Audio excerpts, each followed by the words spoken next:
3, 2, 1, and scene. Welcome into another episode of Yeah Nah Hell Yeah, the monthly music roundup where we go through the previous month's new EP and album releases that have hit my radar, and we give them the sacred hell yeah, or a sad yeah nah. Doesn't mean it's bad, just mean not for me. And there's going to be a mix of bad and not for me in here, but there's also a lot of hell yeahs, so I'm excited to get into it. Kicking it off with something that Ethan put me onto. Now, first things first, I have beef with this band name. The band, I'm going to call them H.E.A.T. H-E-A-T. In the stylization that they put on all their official promo and their Spotify and their Wikipedia, the T does not have a full stop after it. Which means whatever this stands for, whatever this is an acronym for, the T is just the letter T. Inconsistency! That aside, that small gripe aside, I love retro future. Whenever shit's like, welcome to the far future of 1992, I just pop the fuck off. Something, I don't know, maybe it's just like the optimism they had for the future back then, but yeah, it really just like pops me for retro future, and this is drenched in retro future, as you can see with this 80s throwback, but welcome to the future. It is sweet 80s hard rock with a nice decent amount of like synth keys in some songs, very ABBA-like. Really good like soaring rock vocals that could like tiptoe into power metal, which is why I put it there. At times it felt like Glory Hammer with the folk stripped out of it, and y'all know I love Glory Hammer. Glory Hammer is top tier cheese. Glory Hammer is like Camembert, and this is Brie. It's on the level. And yeah, it is cheese on cheese with how cheesy it is. And I gotta keep saying cheese, it's the only way to describe it. If you're lactose intolerant, this is not the month or album for you. And if you're lucky to be watching the live stream and you can hear this riff, if not, we are listening to Rock Bottom right now. And just the beautiful line of when you hit rock bottom, the only thing to do is to rock. Delivered with such a like sincerity, but not I don't know, not cringe. Like he's saying it like he believes it, but there's a sense that they also know it's tongue in cheek. The only real downside is this is a shell as a puddle. There is no great hidden songwriting or like genius lyrics that will have you really pondering the future. It really does not get much more deep than when you hit rock bottom, the only thing to do is to rock. But, like a puddle, it is very fun to jump into. And I highly recommend jumping into H.E.A.T's Welcome to the Future. It gets a hell yeah! Moving forward to Rum Runners, Wreck and Revere. I like alliteration, so that's already a tick from me. The re-debut of an old Melbourne band.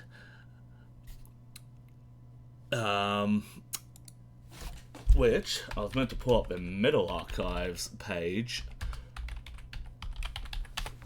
just so I can get an idea of the actual history. Like, I have it how I remember it, because I saw these guys open for Corpiclani, like, 10 years ago. And that sounds about right, because they formed in 2014, but then they went very inactive, because they put out an EP in 2015, and then this is their next release after that, so 10 years and 2 EPs. But no, they were dead before that, and this is a rebirth of sorts. And I'm going to remember to change the music. I feel conflicted about this. I'm very excited to see Rum Runners back, don't get me wrong. This EP is maybe one step above their last EP in quality, and music production has come a long way in 10 years. In fact, I was genuinely shocked to see that this was done by Chris Lamelko at oh fuck, I'm blanking on his studio's name. He generally has the Midas touch, but this has a real demo quality in the production, which I don't know, maybe they just didn't want to pay for the full mastering package. But yeah, by modern standards, this should be a demo, not an EP. It just does not sound EP quality. The vocals are a massive weak point. I'm not going to harp on that too much because they've actually, their vocalist has left the band this week, I believe they announced it. So they're already on the hunt for a new vocalist. But yeah, there was just lack of clarity in the mix and the delivery. Sounds slurred. Sounds like he's, inconsistent distance from the microphone. Much of what I said about their live show just feels translated. But he's gone now, so new vocalist could be a lot better, let's hope. New album quality, whenever it comes, must be a lot better, alright? This is not up to scratch.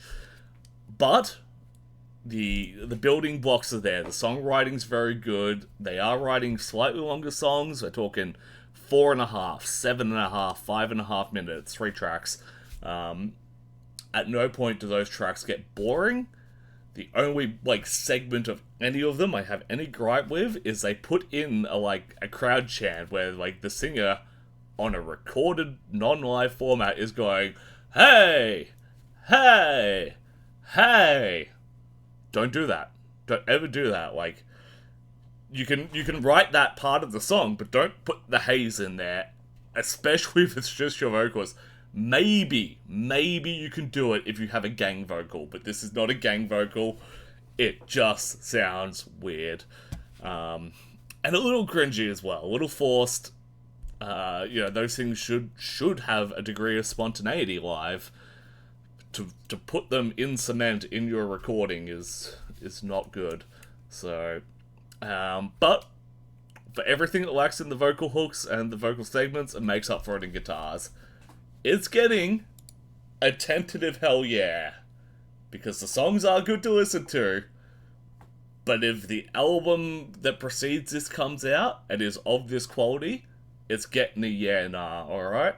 This is one and done, alright? Moving on to press clubs, to all the ones that I love. Now, in the past, I've been a big fan of Press Club. They open for the Smith Street Band, who are one of my favourite bands, a lot. I reckon, in fact, let's consult the spreadsheet. If you don't know what I'm talking about, I got a big spreadsheet with every band that I've ever seen. I've seen Press Club 4 times, and I've never been to a show to see Press Club. Each time would have been supporting the Smith Street Band. So I've seen them a lot, I'm familiar with their sound, I quite like seeing them, but this album, which I believe is, I'm coming in late, I think this is their 4th album, kind of doesn't bring the energy that I know they have live, and, in the singles, what we're listening to now, it's nice and upbeat, but for the most part, it's a very slow and sad album, and stays slow and sad. I'm okay with a slow, sad song, but it's quite downbeat compared to what I've seen from them in the past, and it just kind of bums me out, especially when this is kind of the first album they've released within my sphere of recognition of them. So I'm excited. This is my first ride on the bandwagon, and the bandwagon's going slow, and one of the wheels is creaky, and so, yeah, it upset me. It upset me that it wasn't better, and maybe there's a little bit of, overexposure from Triple J, for this, female-fronted alt-rock sound. They were obviously at the forefront with, bands like Teenage Jones, but a lot's come after them. And when people start coming up after you, if you're not keeping up your quality, you get overtaken. So, I put on another upbeat song when I'm trying to prove a point that they're not all upbeat. Silly me. Either way, this one, very sadly, get to H.E.A.T from me. Still love the band, still gonna go see them live. The singles were good, but all in all, just couldn't vibe with this. Staying in Australia, but heading to my hometown, Ballarat, 3350 represent with Barracouta and their new EP, Overboard. Now, the other one was too sad and whatever. This is... I was gonna say it's the opposite, but no, I don't think it's too happy. This is fun as fuck. It just says dance beat the entire time, swing your hips, rock with, you know, a lot of disco through it. Makes you want to move, as I've written there. But it's also, like, incredibly written. Now, there's a fair few musicians. Well, no, there's not, sorry. Let me reset my words here. The musicians that are behind Barracouta have been in a fair few bands in the past, and I'm aware of them because they've come from heavy bands. Zach Dunks from Requiem. I believe McDougall on drums has been... I'm trying to remember. He was in metalcore bands when I was a lot younger. Either way, they are taking a lot of inspiration from other genres and then putting it through this disco rock filter, which leads to these segments that, you know, in a different tone, in a different, like, amplification, would be a breakdown or something a lot heavier. But in this, comes across as a really groovy dance break. I've called it the RRZ there on screen. That's the reverse Rob Zombie. Because, yeah, when you take Rob Zombie riffs and you cut the amplification on them, it sounds like surf rock, and they've kind of written metal riffs and then deliberately stripped it back so they become disco breaks. Really fucking fun. And I have seen them play on metal shows before, and I want to see them play on metal shows again. So, fingers crossed. Bookers out there, if you're watching this, Anth, if you're watching this, Matt, Loki, whoever's watching this, please put Barracouta on more metal shows. And yeah, I reckon that would have been a great opener for Night Flight Orchestra. A missed opportunity, but, you know, next tour, Night Flight seem to love Australia now. Maybe Barracouta will be there next time. So, to the boys in Ballarat, of course it's a hell yeah, man. Super fun. I recommend going and checking that one out.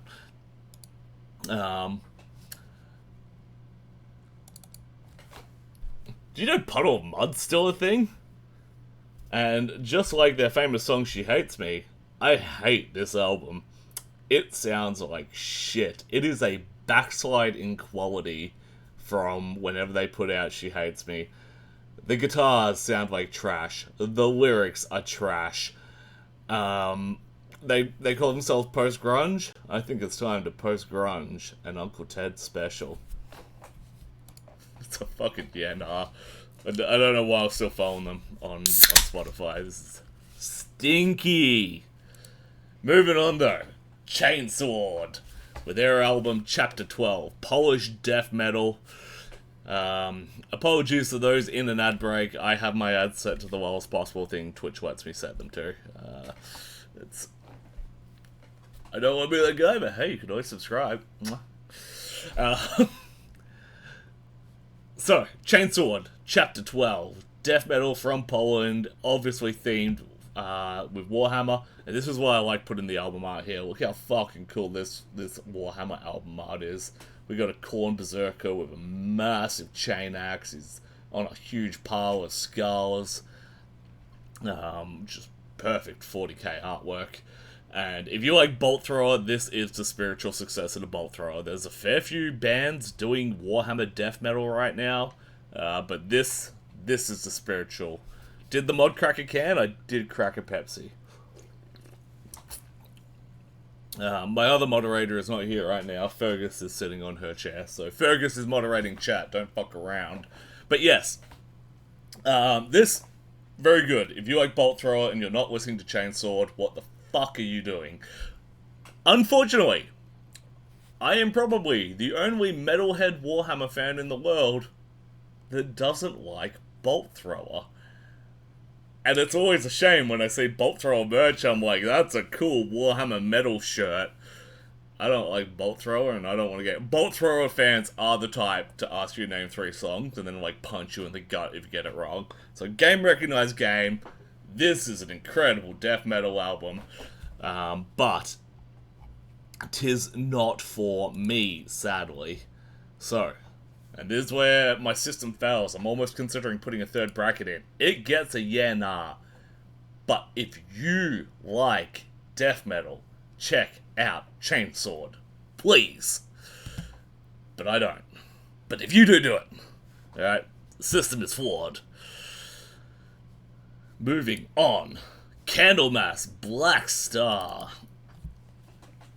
I love Candlemass. I have a very shallow knowledge of them because I'm not a doom metal fan, but every single note of it that I have heard is like just delicious. They call themselves epic doom metal, and epic is a word that got absolutely rendered meaningless in early thousands internet culture in 2010s. But Candlemass deserve the label. They are epic. They make riffs, and their vocalist's beautiful voice is made for cathedrals, not for stinky band rooms. And boy, are they lords of the riff. Everything they do just sounds huge and carries a great deal of momentum and weight behind it. You never just kind of listen to Candlemass. It imposes itself with majesty upon you. So this EP, it's for their 40th anniversary. It has 2 new tracks and 2 covers. One of the covers is Sabbath Bloody Sabbath by Black Sabbath, and it's a really good cover. One of the other original songs, so they have Black Star was the debut single, and it carries all the weight that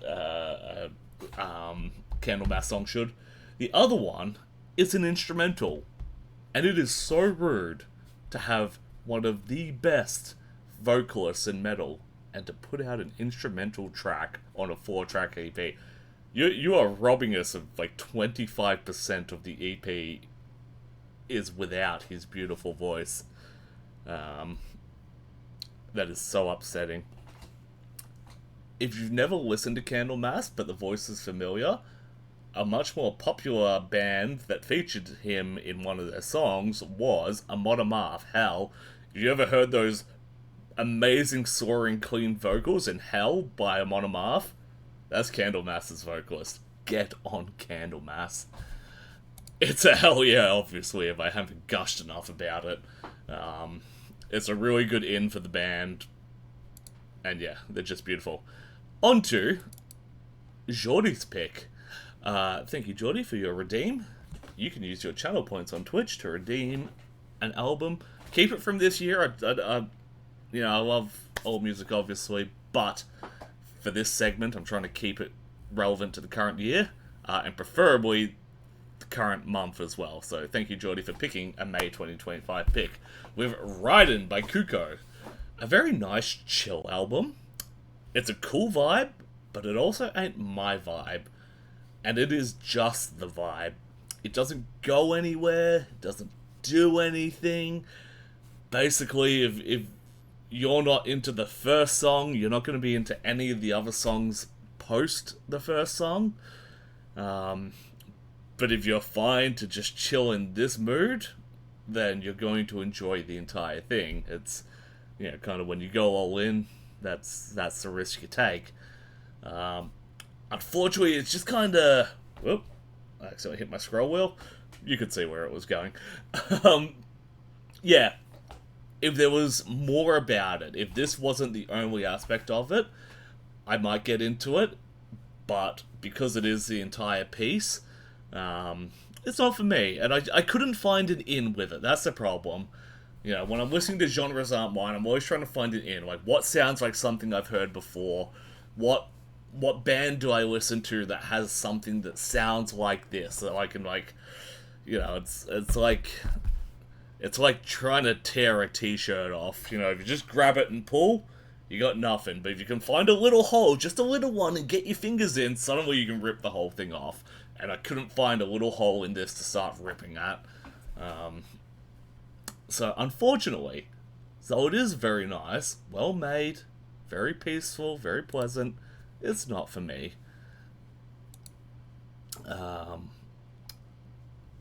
And it's kind of funny because I'm about to say similar things about this, but this was for me. Because this is also just kind of vibes, but it was more my vibe. So this is Witch Jam by Shirobeats and Kiwwi. It's EDM, so it's a bit more upbeat. And yes, it's a nice little anime waifu up there. So a bit of a different vibe. But this is also very chill and sweet. But I think this just takes me back to, late nights, laser highway, just very, very much away from my problems on the dance floor. Not really thinking about anything, just enjoying the beat. And it's, again, much like the last album, it's very... And it's funny that I put them both after Candlemass. Both of them are very unimposing. They're like, hey, I'm just around you. Don't worry about it. Just chill. Whereas Candlemass is like, I am crushing your head. And this is just like, I am gently rubbing your shoulders. And it is a very lovely, gentle shoulder rub because, the 49-minute runtime just breezed by. Blinked and I missed it. So if you're into, I guess that kind of more chill side of EDM, electronic dance music, I'd highly recommend this. It's a nice listen. It's good background music. It's good vibe out music. It's a hell yeah. Welcome in, Dig and Joe. Shirobeats has summoned you here. And I'm glad you're here. And now for another tonal whiplash. Let's go. Nunslaughter with Defacing Holy Icons. I can't show the artwork for this one. It's very much not safe for stream. But Nunslaughter are a very meat and potatoes death metal band. I would call them more death thrash, or even like thrash death. They're definitely not your traditional, Cannibal Corpse death metal. And even they call their style devil metal, because it's, so infused with those thrashy elements. There is not much depth to Nunslaughter. They riff these like kind of growly, screamy vocals and very camp Satanism, like shit a 14-year-old would honestly write in their RE textbook to be edgy. But it's a lot of fun. It's very edgy fun. They at least make entertaining music. And it's rare to get a proper release from them, so it's always appreciated. If you look up their Metal Archives page, you will see they do so many split EPs or live releases. They have, it's got to be one of the longest Metal Archives release pages, and it's all split, live, split, live, split, live, split, split, split, live, live, live. Very rarely does this band get in the fucking recording booth and do 4 to 12 songs for an EP or album. So, enjoyable when we do finally get one. So, Defacing Holy Icons by Nunslaughter gets a hell yeah. You can go look up the album art yourself if you want. And this one I was worried might be a bit not safe for work, but I don't see anything absolutely terrible there. It's unpleasant, but I think it's stream safe.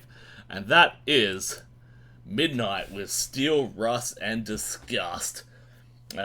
Which is a covers album, but you'll probably look at the track list and be like, I don't know any of these songs. And it's because it's all covers from their the underground of their local scene when they were growing up. They're from Cleveland in America. Cleveland, Ohio, in America. And these are all underground Cleveland bands, with this exception of 2 songs. The opening track, Cleveland Metal, and another one called Steel, Rust, and Disgust, the title track for the album.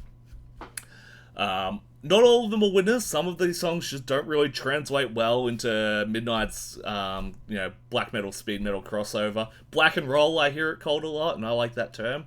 So yeah, black and roll, it doesn't perfectly translate, but the ones that do hit pretty hard, and that black and roll sound is a very, like, yeah, just like sick fat riff, barking vocals over the top. Once again, just like Nunslaughter, don't overthink it. Just have fun with it. And they do have fun with it. It gets a bit gruesome, it gets like horror movie grisly, offend your grandma, turn her hair white type stuff. But I really love the concept because it brings a lot of obscure and underground bands to the forefront where I can listen to that and be like, oh cool, what does the original sound like? And I really love when bands do that. Yeah, I discovered the Misfits through Metallica. I thought Green Hell was a Metallica song. I'm like, whoa, gee, they went off the deep end with that one, and then someone played me the Misfits version. I'm like, wow, this sounds like shit. But later on, I would come to love the Misfits. But that was my first exposure, thanks to Metallica. So yeah, people will hear this, they might go check out the bands that wrote the original, and it'll bring some light to them. And I love that as a concept. Even if the execution is only hitting about 70% of the time. And I love to think that, in the future, someone might be absolutely massive, maybe Dead Daisies keep blowing up to the point of playing headline arena shows, 10 years in the future, and they drop an album, and it's Orpheus Omega and Hybrid Nightmares and Triple Kill covers, and that would be the coolest fucking thing, to just, like, conceptualize what would that be in your own scene. It's really cool. So, I love Midnight. No doubt of a lie there. No word of a doubt there. Word of a lie. Doubt of... I've mixed my metaphors. It's a hell yeah to Midnight is what I'm trying to get out. Moving on to... And Oceans. You gotta put the pause on there. 3 dots. Which I believe came to my ears via Anthony, if I remember right, in the Discord. Join the Discord. Now, the Regeneration Itinerary, very, very cool sound. Could be a Doctor Who reference, I don't know. I really liked the start of this album. The first track has this, like, black metal, and they've infused it with this, like, kind of the 80s synth sound that H.E.A.T had, and it makes it kind of very psychedelic in the way of not Nictalia, Nachmistium. Nachmistium's The World We Left Behind, which is one of my favourite black metal albums. It reminded me a lot about that. And then, for the rest of the album, it just disappears, and instead of, like, cool synthy keys, electronic keys, it just uses symphonic elements, and it becomes a symphonic black metal album. And yeah, I feel they really served up a cool, unique point that really hasn't been done since that album that's 10 years old now. And then they just went, psych, you get symphonic black metal, because we don't have enough of that. And it's a little bit the salt of that makes me not enjoy the rest of the album. It is very well written symphonic black metal. It's interesting, but I can't help but think the entire time what could have been. And I had to come back to it a few times, because I'm like, am I just in a shitty mood? Like, what if I start the album 3 songs in, so I don't have that reminder of what I'm missing? And then I came to realize, no, actually, I think by the end of this album, it does kind of drag out a bit. It is too long. It does go on and on and on, to the point where I think, like, the last song is just not needed, and then ends in this fucking ear destruction for headphone users, which is just contact. But realistically, like, the last good song is about 2/3 of the way through the album. Maybe just end it there. So, yeah, first I thought I was being too hard on it, but on repeat listens, no, I think I'm being adequately hard on it. I think it does just get a bit too wanky by the end. So, End Oceans, if you like black metal, I'd probably give it a shot, but there's going to be a better black metal band coming, so I'm going to put that in the yeah nah. If you only have room for one this month, don't make it that one. Moving on to quite an odd pick, playing the Spotify algorithm game with a feature from, I think, Twitching Tongues? Yeah, Twitching Tongues is what put it in my release radar. But Age of Apocalypse, which, boy howdy, if I saw that on a local band lineup, I would not go. That sounds like a band a bunch of 16-year-olds make them. But yeah, we're going to call it Age of Apocalypse. And our album's going to be called In Oblivion. Because that's what I've been playing on Xbox Game Pass. However, they do actually have quite a mature sound. I don't think these are 18-year-olds. Yeah, just unfortunate band name, I'm going to say. But a very unique sound. I didn't love it on the first listen. I gave it a second listen today and hated it less. Maybe on repeat listens, I might actually like this, but for now, I'm still not sold. But it's basically hardcore riffs with clean doom metal vocals. Which makes it a little bit sludge metal, but it's just got more pace than like a sludge metal album would have because of the hardcore element. But I tell you what, I listened to a bunch of hardcore albums that just did not get mentioned at all this month, because I got halfway through or I completed the listen, I'm like, that was another hardcore album. You know, like I said at the start of this stream, comparing Cuco to Alpha Wolf at that show where I said it could have been the same band with different outfits. So many hardcore albums could be the same band under different names. That's my grand conspiracy. There's only one hardcore band and they just keep releasing the same fucking songs under different names to make big money. That's the truth. That's the great truth. The great truth is that there isn't a hardcore scene. Anyway, I'm getting distracted. I put so much hardcore in the don't even talk about it bin. This was at least interesting enough to talk about. So it's a yeah nah from me. But, if you're into hardcore, or maybe if you're into doom metal, give it a listen. You might like it. It's just a weird mix. It's fucking strawberries and spaghetti over here. Yeah, nah, but yeah, maybe? Maybe I'll revisit that. Maybe at the end of the year I have to do like a revision of ones I put in the wrong category. I've already come around on the Ghost album from last month, alright? That like gets a retroactive hell yeah. Private Function with Shrug Emoji. I'm just gonna call it Shrug Emoji. The beloved spiritual successor to Tism from the same backyard of Australia. This album kind of sucks. This is one I actually liked less and less with each listen. It's still got funny bits in it, it still has the occasional good song in it, but I feel like they just focus too much on the silly and not enough on making an actual album. It is, by far their weakest material on record. I'd rather listen to the fucking Bin Night EP where they just like recorded an album with a bunch of fucking garbage truck sound effects dubbed over the top. That is, because at least that's well written songs, and then they've put the dumb funny stuff on top of this.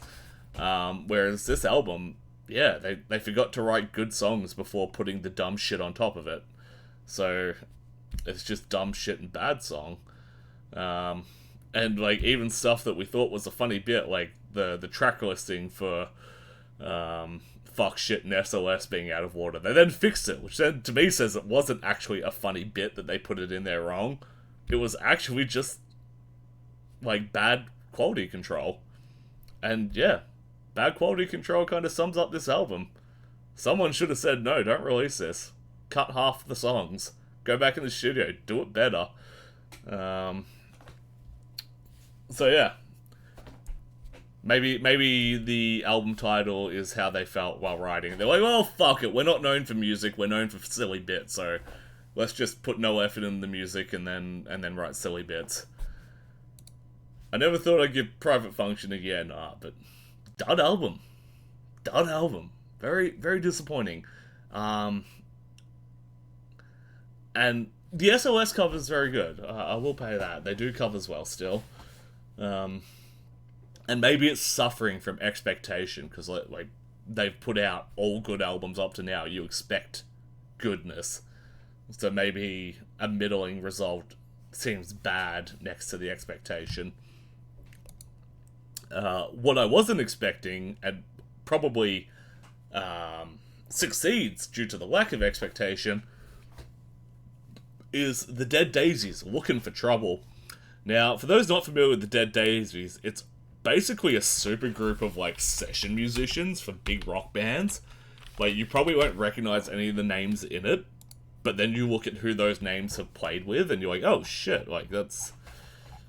and because of that, they're really well connected, so you'll often see the Dead Daisies open for big arena rock bands like Kiss or Motley Crue. Because we go through the members that have Wikipedia pages. David Wally has played in The Angels. Doug Aldrich has played in Whitesnake, Dio. John Corabi, the vocalist, most famous for being the other vocalist of Motley Crue, when he was when Vince Neil was like kicked out of the band. And then the drummer has done stuff with Rob Zombie before, Ted Nugent, Alice Cooper, Black Sabbath. It is a real who's who of fill-ins for the kings of metal and rock. So it's a bit of a supergroup of nobodies, which is rude to say, but they do still put together a pretty good rock band. This, though, is their country and blues covers album. And I wasn't expecting that from them. And I think because I wasn't expecting it, I quite enjoyed it. It came out pretty strong. They know how to write a fat rock riff. They know how to transpose blues into fat rock riff, which naturally happens because that's the fucking pipeline that gave us rock in the first place. They make stuff their own, like they did Black Betty, but they didn't do it Ram Jam style. They kind of stayed true to the source material, gave it its own identity. I did see one reviewer call it uneven, which I think is a very nice word for an album like this. Not every cover is good. You know, Black Betty's cool and they made it their own. Born Under a Bad Moon is good. Other stuff they've done was not good. So, don't, maybe if you're a country fan, you'll have different takes on this. I'm not a country music fan, so, you know, give my opinion a grain of salt. But, in terms of country music that I'm exposed to through metal and rock bands, this is better than Devil Driver. So, it didn't have Devil Driver stinky country cover album. I give it a hell yeah. And yeah, a few of these are definitely going to end up in my like playlists. A lot of it won't, but because I was expecting nothing, and I left with a handful of good songs, that's a hell yeah. Moving on to, and this is what I mentioned before. Sorry I keep looking over my shoulder. I believe my wife just got home from work. My wife. And I'm trying not to get jump scared by her. Ah! There she is. Moving on to The Great Satan by Trivax. Trivax have a really cool story, and I think they are doing black metal better than a lot of black metal bands currently because of that story. Whereas so much black metal now is just cringy Hollywood Satanism, empty, like kind of empty, cringy fucking garbage with Halloween props, where the most religious oppression they've suffered is someone made them get up early on a Sunday to go to church with their grandma or something like this. Trivax is a band that was formed in Iran under fundamentalist Islamic government rule. So they were literally doing an illegal act by playing black metal in their home country. They have since relocated to England because of that, but like, it just has a very real touch to it that I think comes through very well. Yeah. Yeah, you feel it. The lyrics of the songs aren't drenched in trope. They're drenched in reality, and they understand what true religious persecution feels like. And on top of that, they've also just written a bunch of interesting riffs and, you know, really unique song structures, because it blends in a lot of those Middle Eastern elements from their homeland. The mix is black metal filthy but clear, you know, that new modern standard that you really just have to be reaching if you want to compete in the game. Right now, I'd say this is the second most interesting black metal release of the year. I still like Patriarch more. That could change. On more listens, that could change. And also, it's just kind of interesting to see, like, so many black metal bands are like, yeah, religion's bad, and here's a whole bunch of extremely safe opinions about extremely safe targets, whereas this is, like, you know, it's very clear that they're not big fans of Islam, and so many fucking American black metal bands would be like, oh no, I don't know if we're allowed to say that, let's just write another one about Christians, yeah, that'll do it. So, the cojones of Trivax are there. With more time, this could have been my album of the month, but it came out on May 30th. I've only had a few days with this. Right now, something else eclipsed it. But I highly recommend this. If you're into black metal, if you're a cusper for black metal, then this is the one you need to check out this month. Trivax, The Great Satan. Gets a hell yeah from me, obviously. Moving on. Terra Nova by PhaseOne. Australian, Sydney. EDM. A lot more upbeat than some of the EDM we had earlier on. I understand EDM is a very blanket genre. Like, I'm being like, this is epic doom metal, and this is symphonic black metal, and then I'm calling all electronic music EDM. I don't know the subgenres of electronic music. I'm genuinely sorry about that, but like, every time I've tried, I've been absolutely fucking flummoxed by the intricacies. So, you know, I'm blessed to have decades of experience in metal to be able to like pick out the intricacies. I just don't have that on electronic music. So, unfortunately, this is EDM, but it's a lot more upbeat. It's a lot more intense, and it features a bunch of Australian metal bands being sampled or featured on the tracks. We're talking Make Them Suffer, Banks Arcade, Future Static, H.E.A.T. Really interesting to see. That's why it hit my release radar. And apparently, if you go back through the back catalogue, you'll find even more. This is a Sydney DJ who works with Australian metal bands. And yeah, I have a child's palette of EDM. I like just kind of, you know, Skrillex and shit like that. So some of this stuff feels a bit too complex for me. Like, I feel like what they're doing is too clever for me. But if I had friends, and I do have friends who are, you know, experts of the genre, they could probably tell me why it's good. It's like when I listen to prog metal, I'm like, this isn't for me, but I understand that something that is too complex for my smooth brain is happening. But they're still cool big drops, so it gets a hell yeah from me. I'd fucking chill with this in the club. I do have friends at the club, where we're all fam. So yeah. And finally, again, hitting my release radar through features, mostly the Electric Callboy one, which is how I think a lot of people found this recently, because I've seen a few people talking about it. The 257ers, 257ers, that sounds more natural. 257ers from German with their album Freundschaft Plus, which I believe just means Friendship Plus. Sorry about the image, that is the highest resolution version of their album art I could find today. I don't know why. But it is really fucking enjoyable in beat and riff when there is riff. But it's a hip-hop album in a language I don't understand. And language is everything in hip-hop, basically. So, I think this is a good album.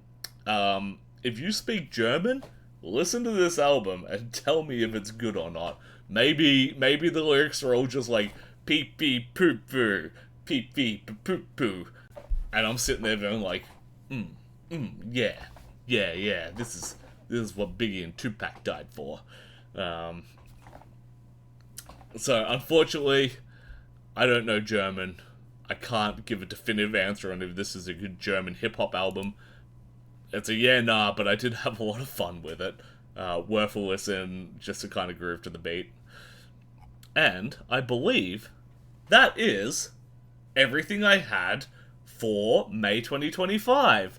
A much more reasonable amount than April, which was absolutely fucked, and January to March in one video, which was as big as April. That's just how big April was. Crazy. So we had more hell yeahs than yeah nahs. That is always a sign of a good month. And even in the yeah nahs, like Chainsword, go check it out. Age of Apocalypse, go check it out. And Oceans and Press Club, maybe check it out if you think that's going to be interesting. Do not check out Puddle of Mudd. Just don't do it. Don't touch it. What? Please redo all NSFS artworks in MS Paint. There is a Facebook page that does that. I'm not going to tread on someone else's bit. I'm only going to steal bits from tunes, because, you know, that's just like embezzling your own company. It's completely legal. Album of the month, like I said, it would have been Trivax if I had more time with it, I think.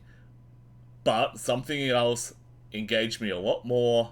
It was a lot more fun. I had it for more of the month. I'm giving it to Barracouta, the Hometown Boys, for their disco rock EP, Overboard. Really fun, vibey stuff. And as we go into winter, you don't need to be miserable. The weather's miserable enough. Have a beat that makes you wish you were somewhere sunny and warm.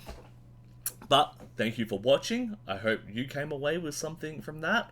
I hope that, yeah, you find albums that you like and join our Discord. Let me know what you're listening to. I get most of my music through recommendations from friends and family and community members, so yeah, come talk music. And that'll be it. Catch me next month as we go through June. Already lined up for June, I have King Parrot. What else have we got? Remains dropped today, actually. Melbourne grindcore legends, Remains. We got Psy, Japanese black metal fucking avant-garde legends.